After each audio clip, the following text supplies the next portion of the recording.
The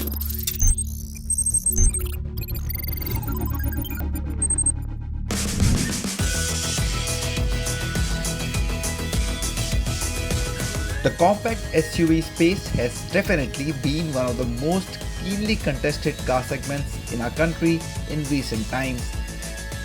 There are some very appealing cars here, and they offer everything from design to technology, comfort to value.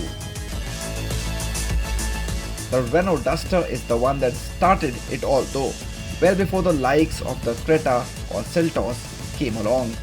It has always had the looks, the space and good performance, and a big frugal diesel engine. That part has now changed. From the year 2012 when the Duster first arrived, a lot has changed. The segment has changed, the buyers have changed, and of course the regulations have changed. So out goes the fuel efficient diesel engine and in comes a brand new BS6 compliant turbo petrol heart, which has made the Duster the most powerful car in its segment. So now time to find out if this new engine has made the Duster more fun to drive than before, and more importantly, does it remain as value for money as earlier.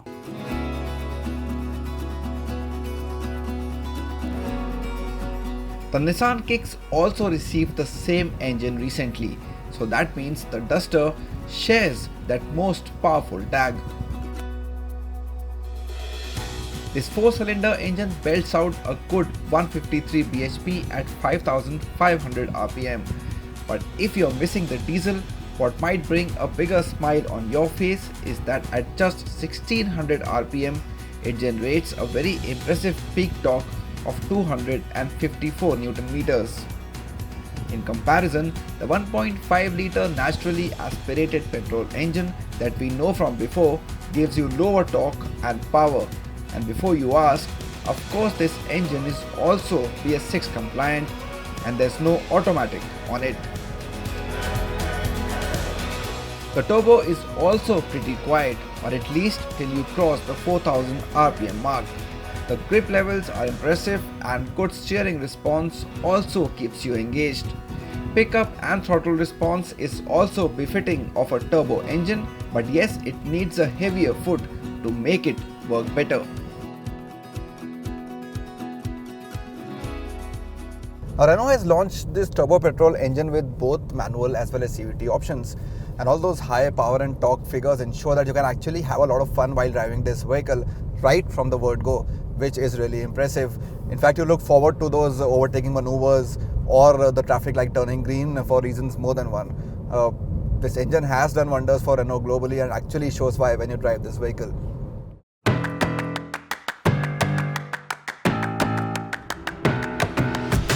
And it's important to keep in mind that this isn't a torque converter or dual clutch. This 7-step Xtronic CVT works nicely with a turbo engine. But does that mean that fun comes at the expense of fuel efficiency? That was a huge USP for the famed 1.5 litre K9K diesel engine, right? But the mileage on the new turbo petrol is also quite attractive, at least on paper. The engine start-stop function also helps to a certain extent. The car has what Renault calls an eco-guide system, which it says provides driving statistics that help in a more efficient drive. Claim mileage is 16.5 km per litre, but in traffic, the car showed us getting a best of 10 km per litre and a worst of 7. Now, the Duster may have been upstaged by various cars in the segment over the last few years owing to them getting higher sales, but there's one factor in which this car has stayed right on top in this segment, and that is the ride quality. Now, this is actually the worst time of the year, the rains, the monsoons, when it comes to the road conditions. But despite that, the ride comfort you get in this vehicle is far from disappointing. And I'm sure no one will mind a ground clearance of 205mm, especially on broken roads. The two higher variants also come with 17-inch alloys. Sadly, there's no all-wheel drive anymore, and that is a miss. 2 airbags are standard, and the CVT also gets ESP and hill start assist. It's very easy to differentiate the turbo variants of the Duster from non-turbo variants of the car. The red accents have actually now become almost synonymous with many turbo variants of a lot of cars in our market, and that's the case here as well. only on the Duster it's called crimson red, and you can see it at a lot of places on the car on the exterior. So the front grille gets it, the fog lamps get the red accents, on the profile the roof rails get it, and on the rear the tailgate also gets the use of red color. Otherwise, the full chrome grille, dual tone body colored front bumper with skid plates, projector headlamps with LED DRLs, LED tail lamps and the diamond cut alloys look all too familiar. There are 7 color options on offer. The car with us is mahogany brown. Now, like some other cars in the segment, the Duster may not be a connected car, but there's one cool thing it can do for you, and that is switch on the AC even before you enter the vehicle.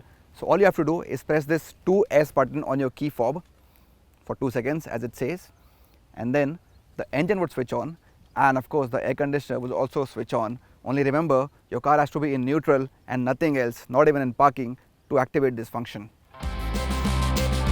You'll find this feature on both manual and CVT variants, and it works as long as the car can detect the key, which is just about a few meters. Inside, the black interior gives this cabin some character. The familiar 7-inch touchscreen is back and yes, has Apple CarPlay, Android Auto and voice recognition. But it does feel proportionately smaller to the roomy cabin. It's also not well placed and is too low on the dash, making the driver have to look really down. Not ideal.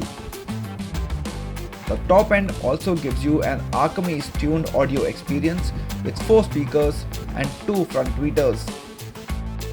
The cabin is comfy and spacious, but on the whole does come across as a bit dated now. And that is because this is an old car being continued after all. The 475 liters of boot space does offer somewhat of a trade-off though. There are 5 variants on offer. While the base RX E-Trim comes with just a manual gearbox, the RX S and the top of the line RX Z get both manual or CVT.